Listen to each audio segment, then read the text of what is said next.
decir el tribunal es que, de acuerdo con el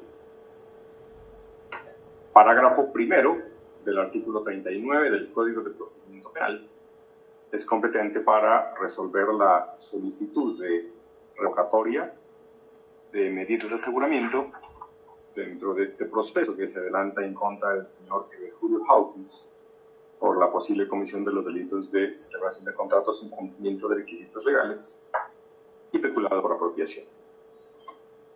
En segundo lugar, el tribunal también tiene en cuenta que la imputación se realizó el día 4 de agosto de 2020, es decir, estamos en un proceso formalmente iniciado, y de igual manera, atendiendo también una solicitud de la Fiscalía, un magistrado de control de garantías de esta sala, el día 16 de septiembre, afectó al señor Ever Julio con medida de aseguramiento de detención preventiva en su domicilio.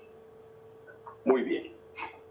Como lo hemos podido evidenciar en el curso de esta audiencia, la situación es la siguiente. Como quiera que está vigente esa medida de aseguramiento, la defensa le ha hecho dos solicitudes al tribunal. En primer lugar, que revoque la medida de aseguramiento o, de manera subsidiaria, que la sustituya por una no privativa de la libertad.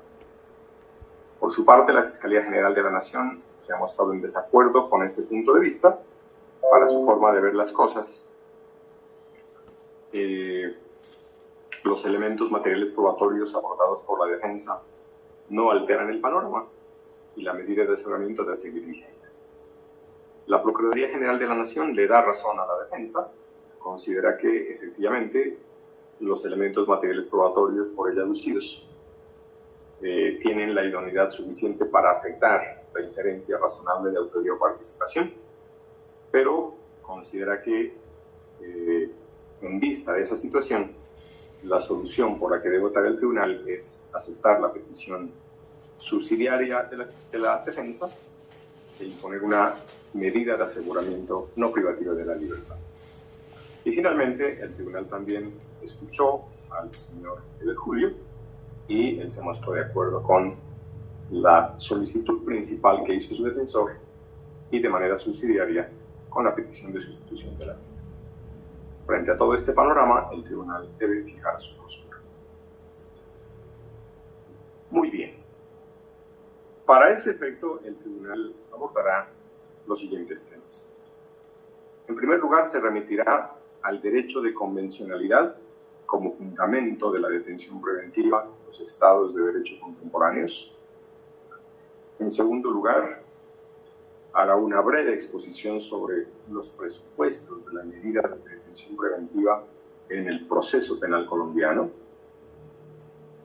En tercer lugar, sobre esa base, pondrá de presente cómo se manejaron esos presupuestos de la medida de aseguramiento en el proceso que hoy ocupa la atención del tribunal, y lo hará teniendo en cuenta cada uno de los condicionamientos fijados en el derecho de convencionalidad en la Constitución y en la ley.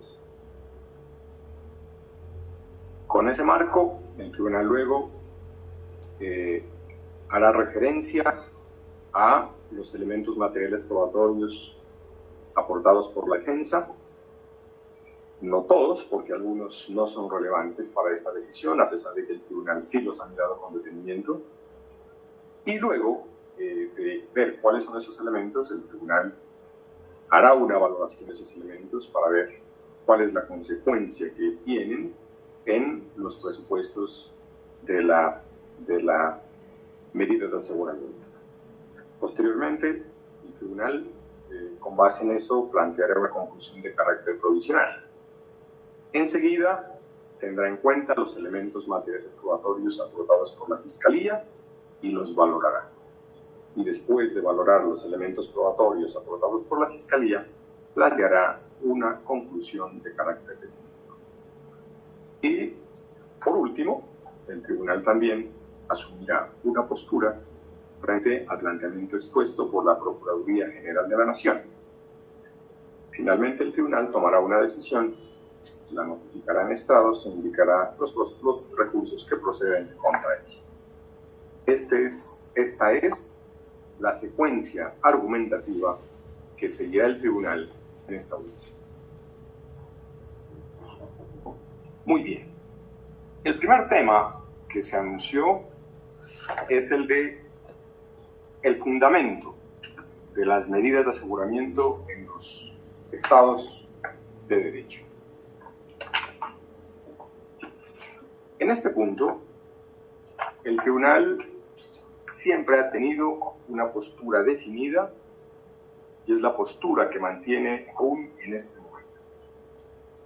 Aquí no se puede pretender un cotejo simplemente de lo acaecido en esta audiencia con el artículo 318 del Código de Procedimiento Penal, que consagra la razón de ser de una solicitud de revocatoria de medidas de aseguramiento. Obviamente, esa norma habrá que tenerla en cuenta, pero no de manera aislada, sino en un contexto que racionaliza ese tipo de solicitudes. Muy bien. ¿A qué se refiere el tribunal cuando alude al derecho de convencionalidad como fundamento del régimen de la detención preventiva en los estados de derecho? Pues aquí en este punto podrían tenerse en cuenta muchos instrumentos internacionales de derechos humanos de carácter convencional, de carácter no convencional, unos de carácter también general, otros de índole particular. Pero para lo que aquí interesa, el tribunal considera que son relevantes los siguientes instrumentos internacionales de derechos humanos. En primer lugar, la Declaración Universal de Derechos Humanos. En segundo lugar, la Declaración Americana de Derechos y Deberes del Hombre. En tercer lugar, el Pacto Internacional de Derechos Civiles y Políticos. En cuarto lugar, la Convención Americana de Derechos Humanos.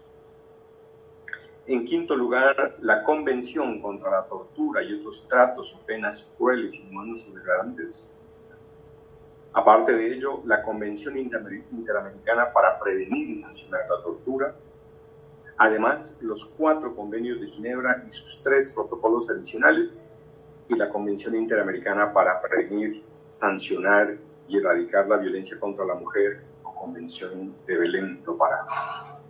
El tribunal considera que estas declaraciones, estos instrumentos generales de derechos humanos que pueden compendiarse como grandes declaraciones y convenciones, no obstante la diversidad de temáticas que desarrollan, contienen previsiones que son de utilidad en contextos, en debates como los que se abordan en esta audiencia. De la mano de estos instrumentos se presentan múltiples consecuencias en el ámbito del proceso penal y en relación con muchos temas, como la estructura básica del proceso, la investigación, la fase intermedia, el juicio, la presunción de inocencia, el derecho de defensa y los derechos de las víctimas, entre otros.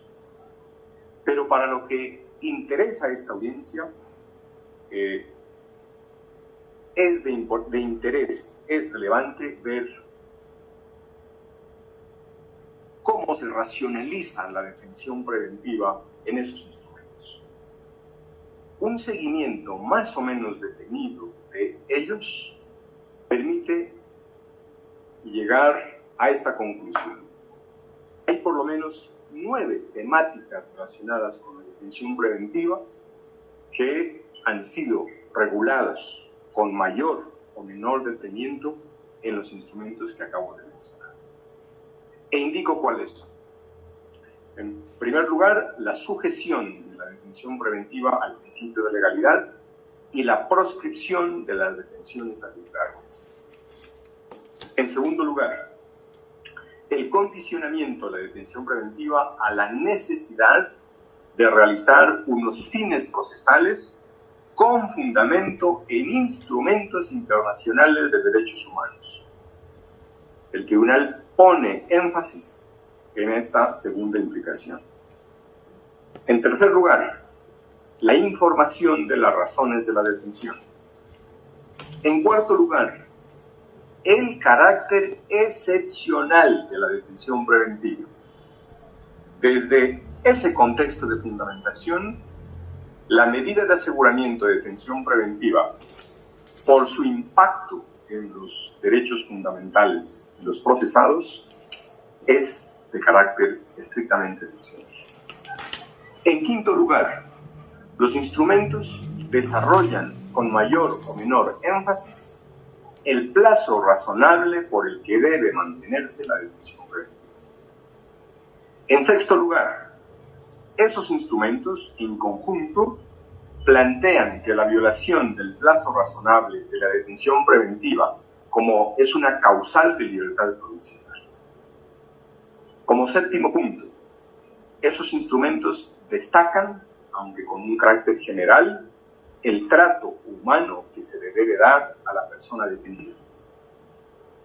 En séptimo lugar, también desarrolla la separación en los centros de reclusión entre detenidos y condenados. Y finalmente, esos instrumentos también han llamado la atención sobre la deducción del tiempo de detención de la pena que llegue a imponerse. Estos 9 criterios que el tribunal ha relacionado están previstos o están mejor consagrados en esos instrumentos internacionales de derechos humanos.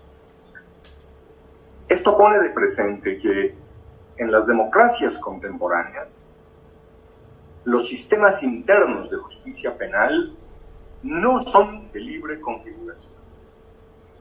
Están sometidos a unos condicionamientos normativos fijados en estos instrumentos.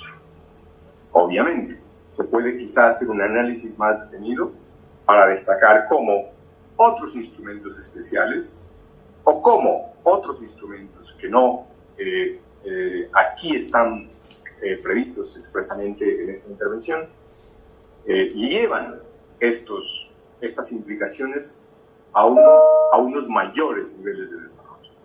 Sin embargo, para los efectos de la decisión que el tribunal debe tomar en este caso, es suficiente con este análisis y con destacar estas implicaciones. Hasta aquí el primer punto a desarrollar por el tribunal.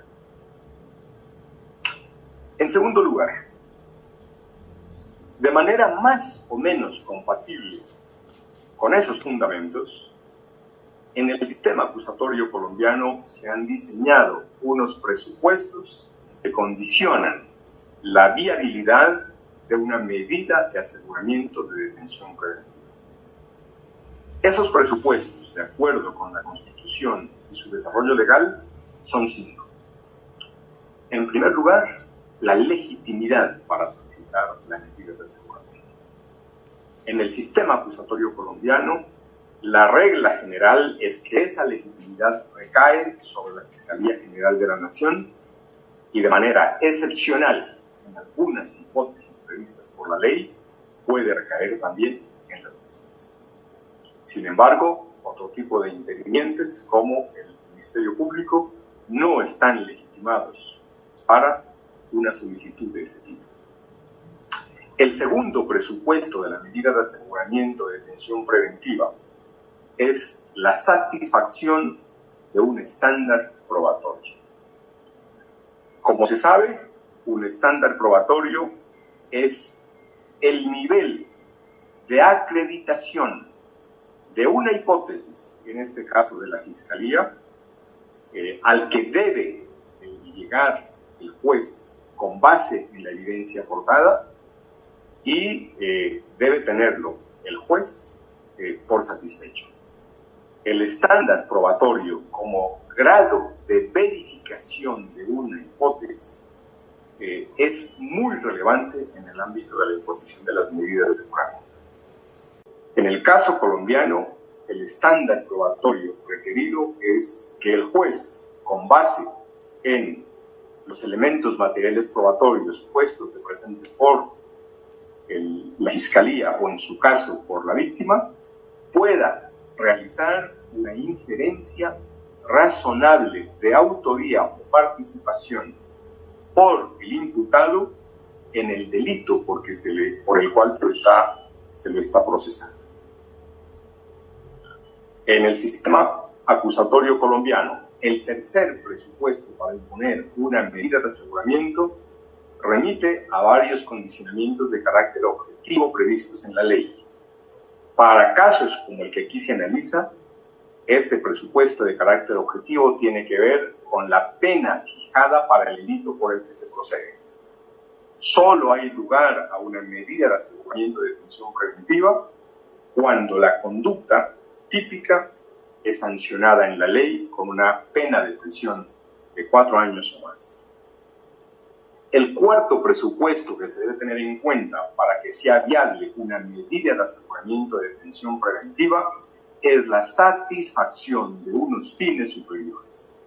En el contexto colombiano se suele hablar de unos fines constitucionales de la detención preventiva. De acuerdo con la Constitución y la ley, esos fines son precaver el riesgo de obstrucción por parte del imputado a la administración de justicia.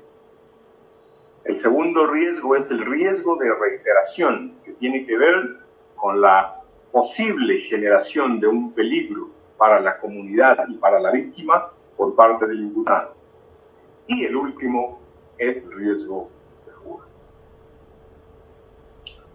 El quinto condicionamiento de la detención preventiva en el sistema acusatorio colombiano es la insuficiencia de otras medidas de aseguramiento no privativas de la libertad para realizar esos fines superiores. Entonces el tribunal destaca esos 5 condicionamientos de la medida de aseguramiento en el sistema acusatorio colombiano. Pero aquí, en este punto, el tribunal hace la siguiente reflexión.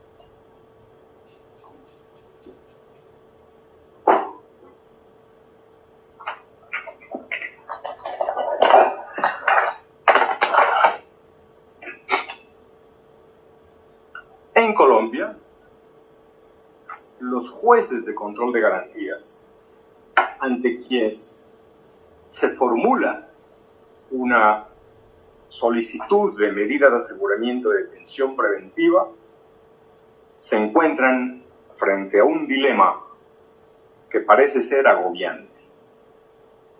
Por una parte, la Constitución política, el Código de Procedimiento Penal y la jurisprudencia constitucional permiten que el peligro para la comunidad atribuible a un imputado legitime la imposición de una medida de aseguramiento de detención preventiva. Y por otra parte, la jurisprudencia de la Corte Interamericana de Derechos Humanos y los informes de la Comisión Interamericana de Derechos Humanos proscriben ese peligro como uno de los fines que motiven esa medida de detención preventiva. En este punto, el tribunal quiere ser muy riguroso y quiere citar esas normas constitucionales y legales y esos precedentes constitucionales que ponen a los jueces de control de garantías frente a ese dilema. En primer lugar, está el artículo 250 de la Constitución Política, que en su numeral primero dice: en ejercicio de sus funciones, la Fiscalía General de la Nación deberá, primero, solicitar al juez que ejerza las funciones de control de garantías las medidas necesarias que aseguren la comparecencia de los imputados al proceso penal, la conservación de la prueba y la protección de la comunidad, en especial de las víctimas. Es decir, la Constitución Política, desde el artículo 250, numeral primero, legitima la imposición de medidas de aseguramiento con base en el peligro que el imputado pueda implicar para la comunidad, para la víctima. Pero no es, ni mucho menos, la única norma que apunta en esta dirección. Hay otras, entre ellas, el artículo 2 del Código de Procedimiento Penal, que dice que en su inciso 2, el juez de control de garantías, previa solicitud de la Fiscalía General de la Nación, ordenará la restricción de la libertad del imputado cuando resulte necesaria para garantizar su comparecencia o la preservación de la prueba o la protección de la comunidad, en especial de las víctimas. Como puede verse, esta norma retoma el 250 numeral primero ya aludido por el tribunal. Existe otra disposición, que es el artículo 296 del Código de Procedimiento Penal. Este artículo dice lo siguiente: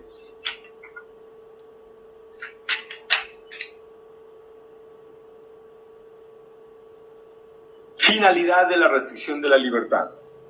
La libertad personal podrá ser afectada dentro de la actuación cuando sea necesaria para evitar la obstrucción de la justicia o para asegurar la comparecencia del imputado al proceso, la protección de la comunidad de las víctimas o para el cumplimiento de la pena. También el artículo 308, numeral segundo, apunta en la misma dirección. El artículo 308, numeral segundo, cuando habla de los requisitos de la medida de aseguramiento, dice que debe cumplirse, además del estándar, uno cualquiera de los siguientes requisitos. Y en el numeral segundo destaca que el imputado constituye un peligro para la seguridad de la sociedad o de la vida. Entonces, no solo la Constitución Política en el artículo 250, numeral primero, sino también el Código de Procedimiento Penal, en múltiples disposiciones, dice que el peligro para la comunidad puede ser uno de los riesgos que se debe tratar de precaver con la imposición de la medida de aseguramiento. Y para cerrar el círculo, la sentencia C-469 de 2016 de la Corte Constitucional declaró exequibles los numerales 2 al 7 y una expresión del numeral primero del artículo 310 de la Ley 906. Esta norma última es muy relevante. El tribunal la retoma porque precisamente en ella se desarrolla el peligro para la comunidad. Dice esta disposición: para estimar si la libertad del imputado representa un peligro futuro para la seguridad de la comunidad, además de la gravedad y modalidad de la conducta punible y la pena imponible, el juez deberá valorar las siguientes circunstancias y relaciona 7 hipótesis específicas. Cuando empezaba a desarrollar este punto, ponía de presente que los jueces de control de garantías nos encontramos frente a un dilema, porque la Constitución Política, el Código de Procedimiento Penal y la jurisprudencia constitucional nos dicen y nos ordenan que tengamos en cuenta el peligro para la comunidad como uno de los fines que legitiman la medida de aseguramiento. No obstante, la Convención Americana de Derechos Humanos, la Corte Interamericana de Derechos Humanos como su intérprete autorizado y la Comisión Interamericana de Derechos Humanos dicen lo contrario. Dicen que el peligro para la comunidad no es, de cara a la Convención Americana de Derechos Humanos, un fin legítimo de la medida de aseguramiento. Y en este punto, el tribunal le cede la palabra primero a la Corte Interamericana. En una línea de precedentes que se remonta a 1997 y que tiene como su más reciente pronunciamiento, por lo menos hasta donde el tribunal conoce, a la sentencia del caso Mujeres Víctimas de Tortura Sexual en Atenco versus México del 2018, la Corte Interamericana dijo lo siguiente: considerando 251, esta Corte ha dicho que para que la medida privativa de la libertad no se torne arbitraria, debe cumplir con los siguientes parámetros: que su finalidad sea compatible con la Convención, que sea idónea para cumplir con el fin perseguido, que sea necesaria, es decir, absolutamente indispensable para conseguir el fin deseado, y que no exista una medida menos gravosa respecto al derecho intervenido, que sea estrictamente proporcional, de tal forma que el sacrificio inherente a la restricción del derecho a la libertad no resulte exagerado o desmedido frente a las ventajas que se obtienen mediante tal restricción y el cumplimiento de la finalidad perseguida. Y cualquier restricción a la libertad que no contenga una motivación suficiente que permita evaluar si se ajusta a las condiciones señaladas, será arbitraria y, por tanto, violará el artículo 7.3 de la Convención. Continúa. Asimismo, la Corte reitera que la privación de la libertad del imputado solo debe tener como fin legítimo el asegurar que el acusado no impedirá el desarrollo del procedimiento ni eludirá la acción de la justicia. Esta parte vale la pena reiterarla. Asimismo, la Corte reitera que la privación de la libertad del imputado solo debe tener como fin legítimo el asegurar que el acusado no impedirá el desarrollo del procedimiento ni eludirá la acción de la justicia.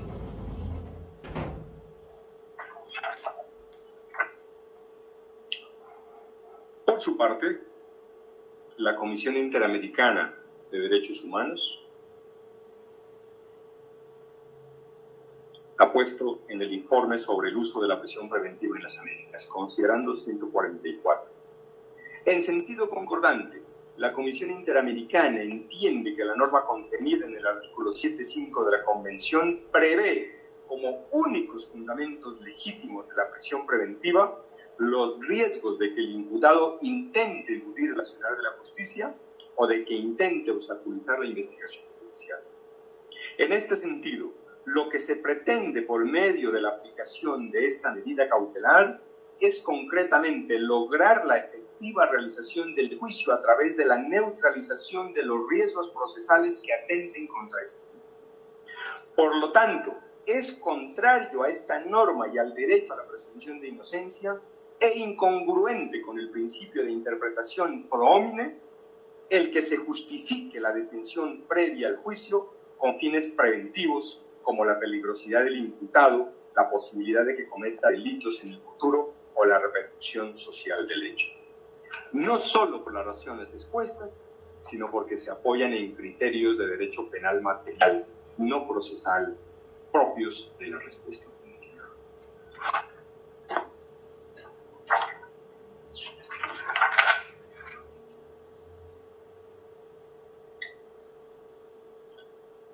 Entonces, la situación es la siguiente. La Constitución Política, en el artículo 250, numeral primero, el Código de Procedimiento Penal, en varias disposiciones que ya he puesto de presente, la jurisprudencia constitucional ordena que el peligro para la comunidad sea tenido en cuenta como un fin superior de la medida de aseguramiento. Por su parte, la Convención Americana de Derechos Humanos, en la lectura autorizada que de ella hace la Corte Interamericana, en una línea que va de 1997 a 2018, y la Comisión Interamericana, entre otros, en un informe del año 2013, dicen lo contrario, que el peligro para la comunidad no es un fin que legitime la medida de aseguramiento.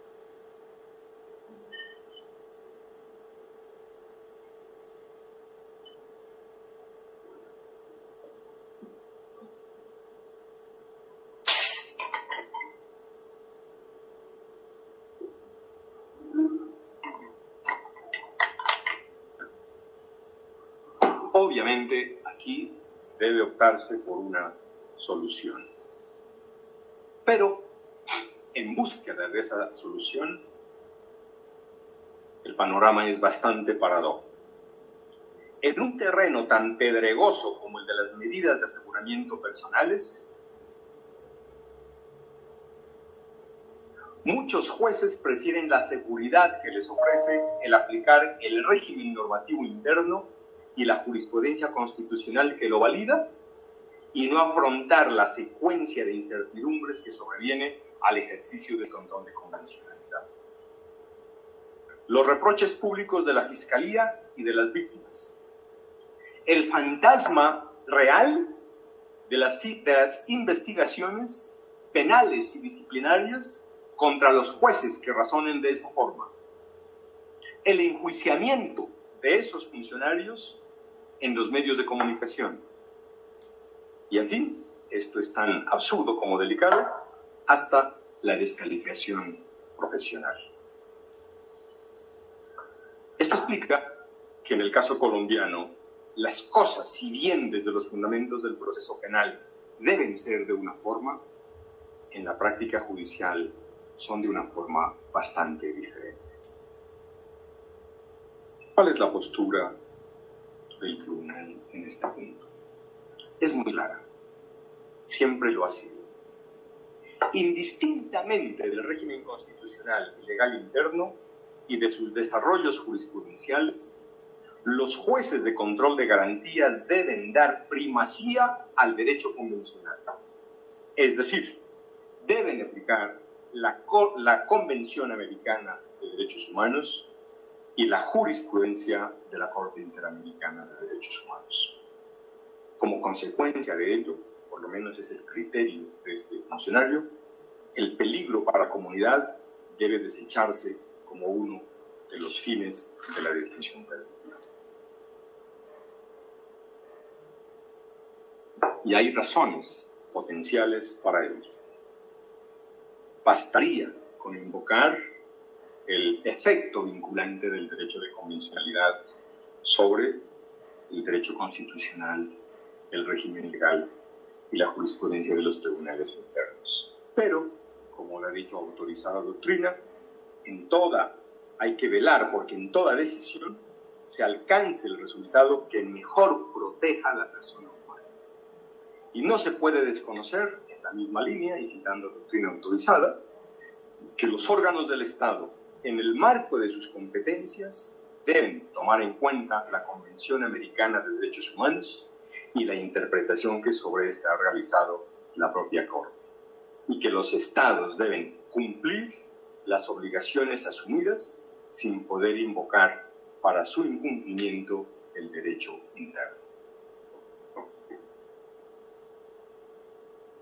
Me parece que hay razones de peso para optar por esa alternativa.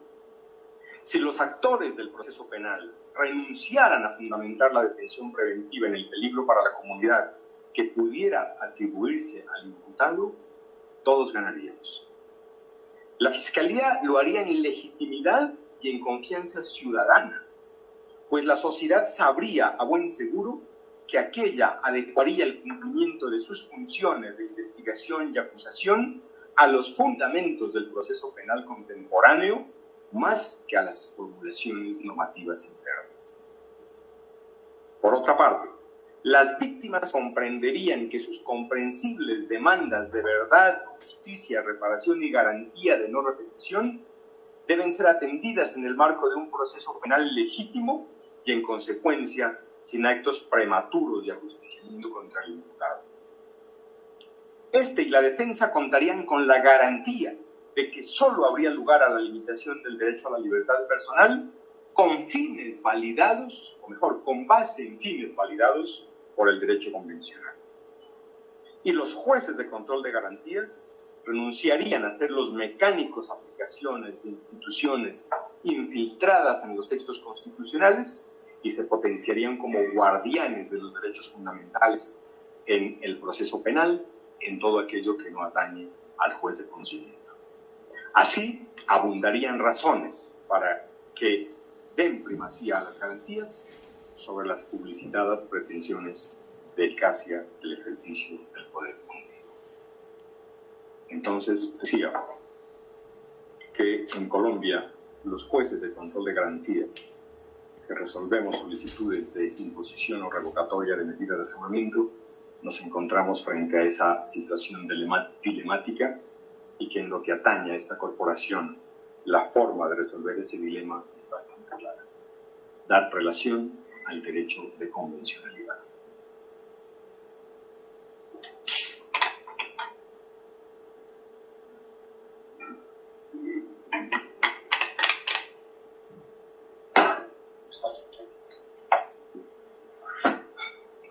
Pues bien, hasta este momento el tribunal ha abordado dos temáticas, las siguientes temáticas.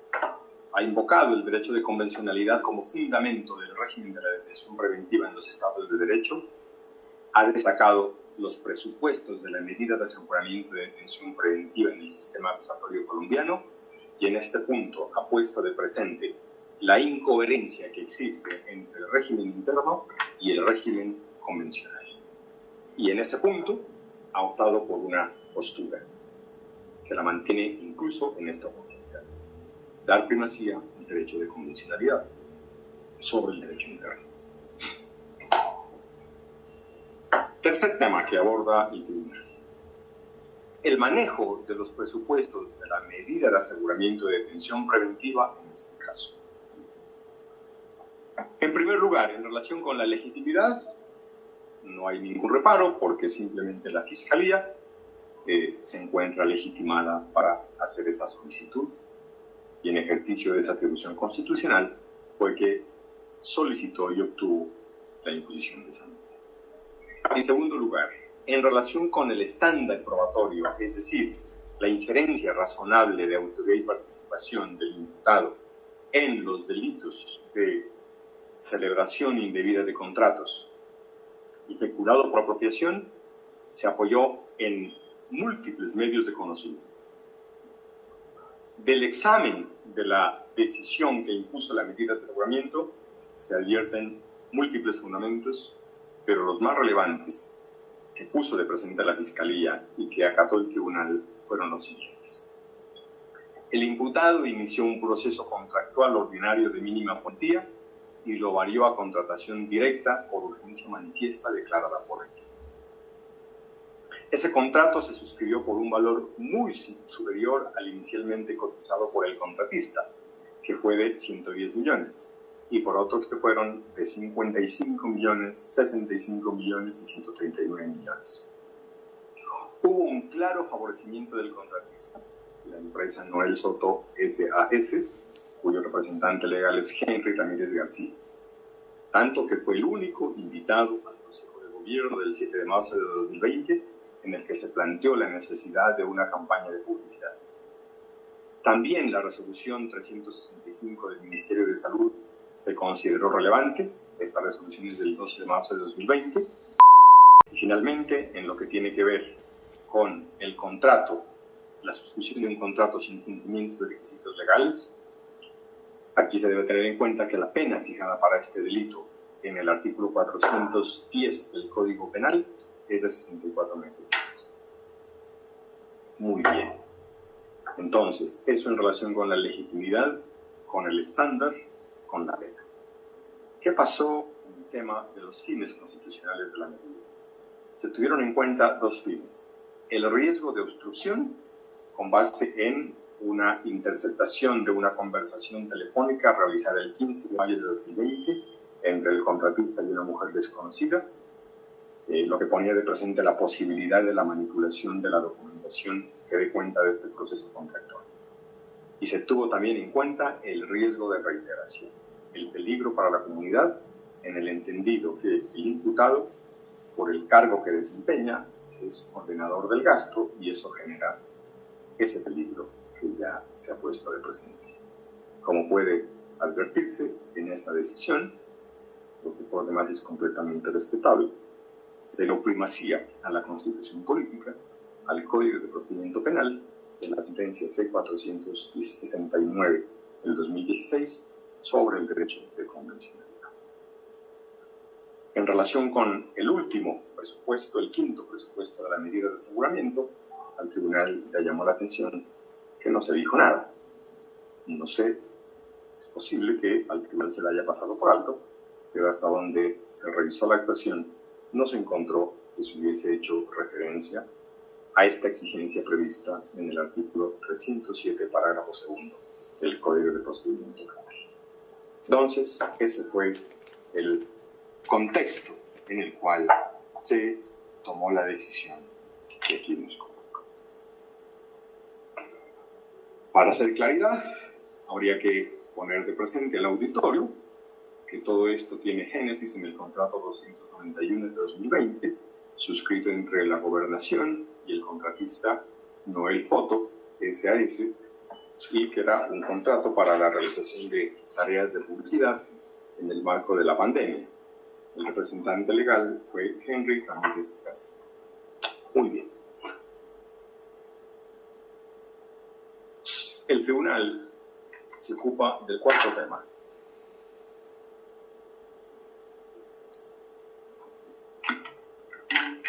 los elementos materiales probatorios aportados por la defensa.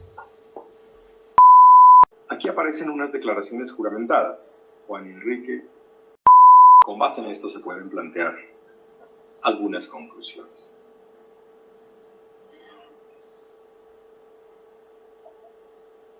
¿Cómo cuáles? Como las siguientes.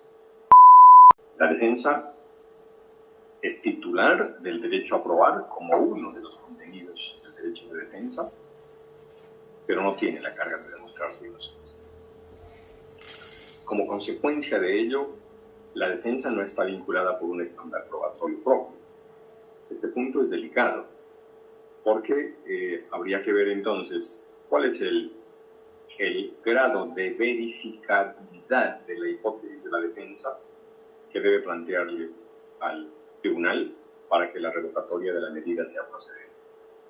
En este punto, al tribunal le parece que hay una forma de entender el artículo 318, cuando dice que para que sea viable la revocatoria de la medida, la defensa o quien lo solicite debe desvirtuar los fundamentos del artículo 308.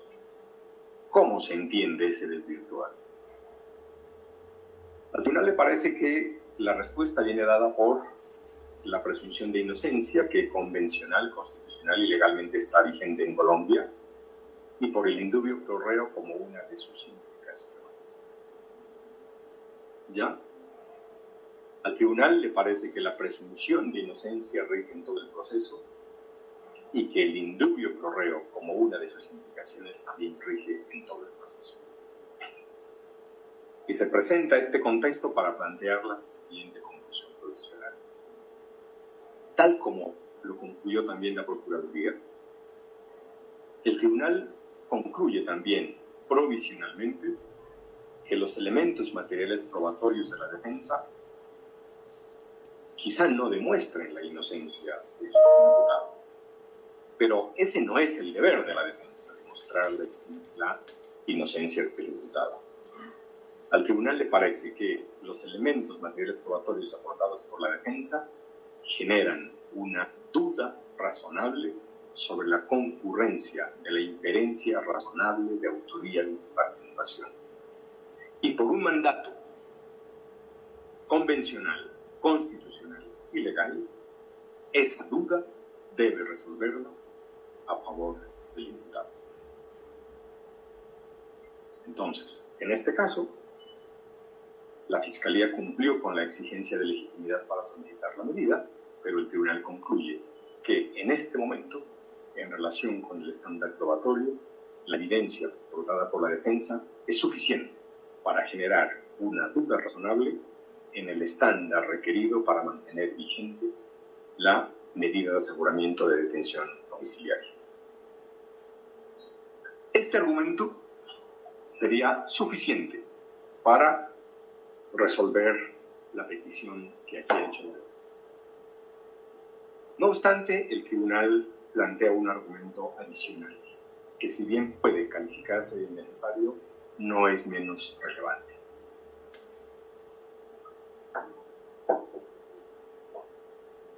Uno de los puntos de los que se ocupó el tribunal fue el que tiene que ver con los fines convencionales de la medida de aseguramiento y la manera como la Convención Americana, la Corte Interamericana y la Comisión Interamericana de Derechos Humanos concluyen que el peligro para la comunidad no es un fin convencionalmente legítimo de la medida de aseguramiento.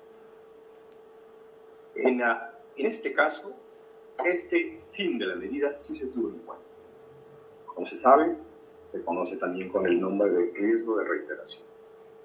Y se dijo que en la medida en que el servidor público, imputado y asegurado,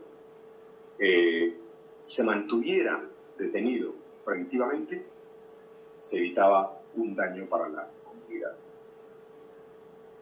El tribunal invita al auditorio a pensar con mucho detenimiento en esta decisión, porque con esa lógica habría que sostener que todos los servidores públicos que manejen recursos y que sean imputados deberían ser detenidos. Y entonces llegaríamos a una conclusión muy particular, La detención preventiva de servidores públicos imputados no sería una excepción, tal como se infiere de instrumentos internacionales de derechos humanos vinculantes para el Estado colombiano, sino que sería una regla general. Al tribunal, en este punto, le parece que hay una inconsistencia evidente en la que bien vale la pena reflexionar.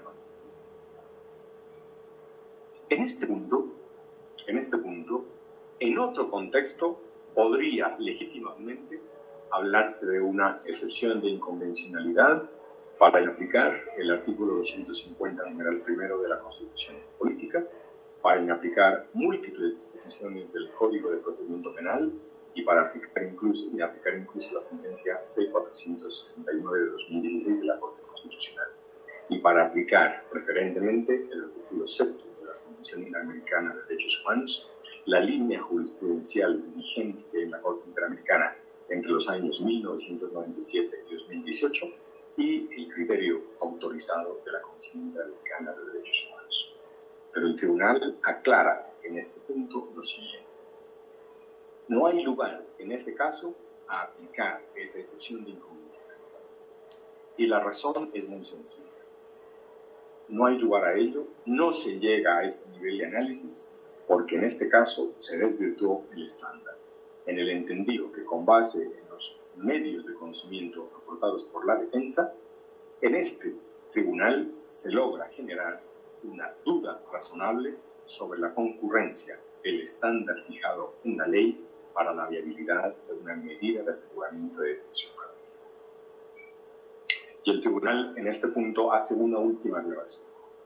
La Fiscalía también solicitó y logró que el tribunal en su momento tomara en consideración el riesgo de obstrucción a la justicia, con base en una interceptación de una comunicación telefónica entre una mujer desconocida y el contratista. ¿De acuerdo? El tribunal considera que esta consideración es legítima y que en otro contexto daría lugar a mantener vigente la medida de aseguramiento, pero reitera en la precisión hecha anteriormente: no hay lugar en este caso específico a llegar a ese nivel de análisis porque el estándar probatorio ha sido desvirtuado en el entendido ya indicado.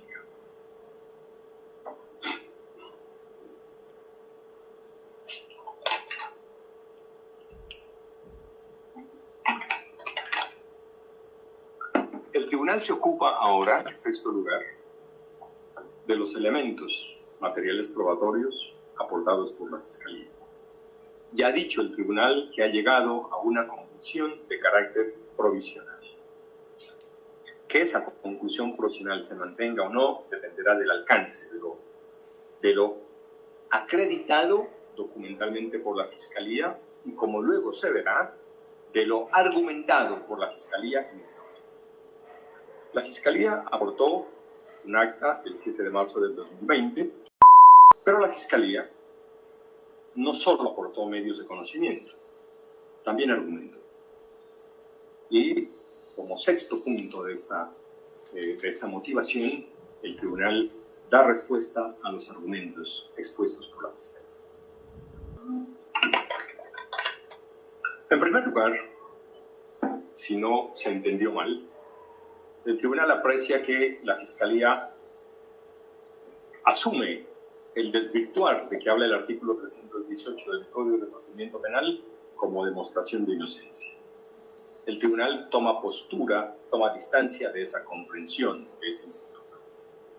El tribunal puede estar equivocado, ni más faltaba, pero al tribunal le parece que la comprensión adecuada del 318 como fundamento de la revocatoria de una medida no es que el imputado demuestre su inocencia, sino un estándar mucho menos exigente. Ello sería contrario a la presunción de inocencia. Al tribunal le parece que es suficiente con que la defensa genere en el juzgador preliminar una duda razonable que permita dar por no satisfecha la inferencia razonable de autoría o participación. El siguiente argumento de la Fiscalía es que la Corte Suprema de Justicia no ha anulado la acusación. Pues bien, el tribunal, con profundo respeto, pone de presente que ese hecho jurídico es irrelevante de cara a los fines de esta audiencia. Como la señora fiscal lo sabe, la medida de aseguramiento no es un acto que hace parte de la estructura lógica del proceso. Puede haber un proceso penal con medidas de aseguramiento o sin medidas de aseguramiento. Y en ese entendido, que se haya negado la anulación de la acusación, no significa que por ese solo hecho exista fundamento para tener por satisfecho el estándar fijado en el artículo 308 de la Ley Procesal. La señora fiscal pone de presente que la culpabilidad, que según la defensa debió acreditarse en la medida de aseguramiento, dice la Fiscalía que la culpabilidad es una consecuencia del delito.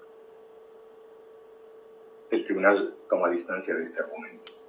Le parece que no es consecuencia del delito. Al tribunal le parece que la culpabilidad es un presupuesto del delito. En recientes pronunciamientos jurisprudenciales en el ámbito de la imputación y la acusación, la Corte Suprema de Justicia ha puesto de presente que uno de los requisitos que debe adelantar la Fiscalía en esos trámites es acreditar un fundamento razonable que dé cuenta de la tipicidad, de la antijuridicidad y de la culpabilidad del acusado. Si así no fuera, entonces habría que entender que la Fiscalía podría acusar solo con base en la tipicidad y la antijuridicidad de la conducta, y que debería hacerlo aún en los casos en que concurran causales de inculpabilidad. Y curiosamente, entonces, habría que ir a juicio para que el juez absuelva con base en una causal de inculpabilidad. Lejos de ello, me parece al tribunal que, de acuerdo con el régimen constitucional y legal, la Fiscalía tiene el deber de reconocer las causales de inculpabilidad y, si hay lugar a ello antes del juzgamiento, por ese motivo debe solicitar la preclusión de las exclusiones, la preclusión de los juicios. También le parece a la Fiscalía que la culpabilidad es un juicio privativo del juez. Claro que el juez de conocimiento es quien dice la última palabra sobre la concurrencia o no de todas las categorías dogmáticas como presupuesto de la responsabilidad penal. Pero eso no exonera a la Fiscalía del deber, como se ha dicho, de acreditar un fundamento razonable para las categorías dogmáticas de toda conducta punible: tipicidad, antijuridicidad y culpabilidad. Bien. Entonces, el tribunal plantea lo siguiente. Los documentos puestos de presente por la Fiscalía no alteran la conclusión provisional a la que llegó el tribunal. Y los argumentos puestos de presente por la Fiscalía tampoco alteran la conclusión provisional a la que llegó el tribunal.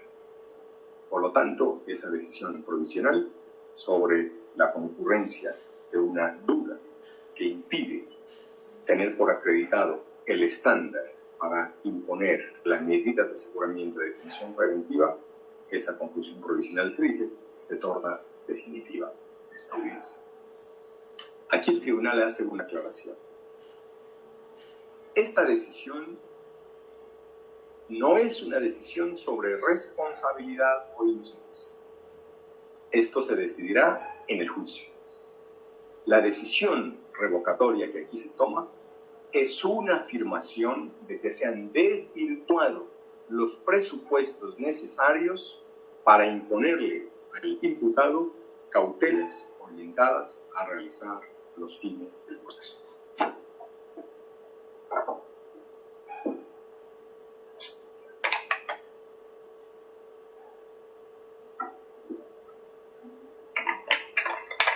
Último punto por desarrollar y brevemente por parte del tribunal. Respuesta a la Procuraduría General de la Nación. Como todos lo observamos en la audiencia, la Procuraduría concluyó, con base en el análisis de los elementos materiales probatorios aportados por la defensa, que esos elementos tenían la idoneidad suficiente para afectar la inferencia razonable de autoría o participación. Es decir, la Procuraduría comparte el criterio de esta corporación en el sentido ya indicado. Esa evidencia desvirtúa, al generar una duda razonable, la posibilidad de hacer esa inferencia, de tener al servidor público imputado en este proceso como posible autor o partícipe de los delitos de celebración de contratos en cumplimiento de requisitos legales y peculado por apropiación. El tribunal, en ese punto, no tiene ningún reparo que hacerle a la fundamentada observación de la Procuraduría. Sin embargo, el tribunal toma distancia, sí, en relación con el Ministerio Público, en lo que tiene que ver con la consecuencia que se deriva de esa ofensa. Para el Ministerio Público, el hecho de que se afecte el estándar probatorio de la medida de aseguramiento debe llevar al tribunal a sustituir la medida de aseguramiento de detención preventiva por una medida de aseguramiento no privativa de la libertad. El tribunal no comparte ese punto de vista. Y la razón es la siguiente. Como se indicó al comienzo de esta intervención, de esa motivación, son 5 los presupuestos que en el sistema acusatorio colombiano deben darse por satisfechos para que sea posible imponer una medida de aseguramiento de detención. Entre esos 5 presupuestos existe un orden lógico, de tal manera que si no se satisface el primero, no hay lugar al segundo, si no se satisface el segundo, no hay lugar al tercero, y así sucesivamente. En este caso, como quiera que ha sido desvirtuado el estándar probatorio para imponer la medida de aseguramiento, la decisión que se impone es revocar la medida de aseguramiento.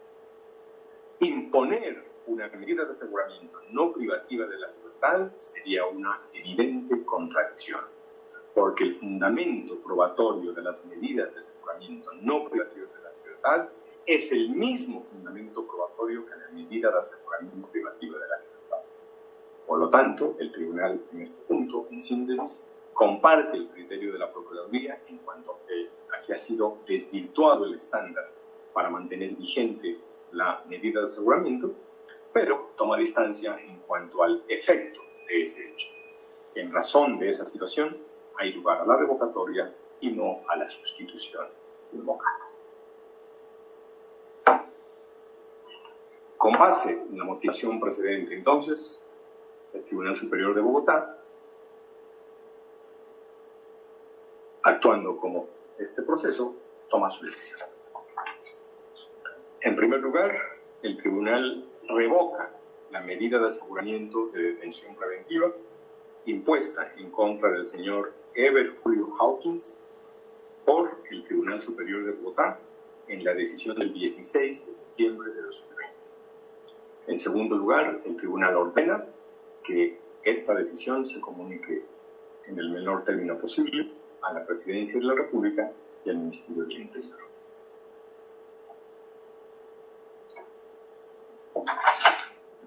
Esta decisión se notifica en audiencia por estrados. Contra ella procede el recurso de reposición.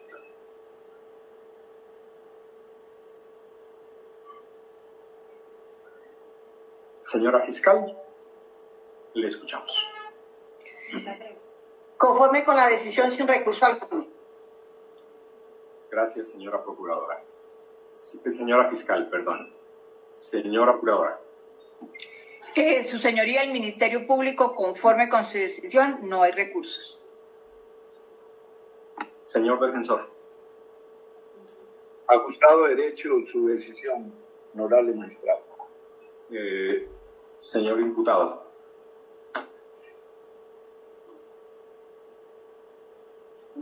Señor magistrado, no tengo más nada que decir, sino darle gracias a Dios, a la justicia y a todos los que apoyan. Gracias. Gracias a usted. Muy bien.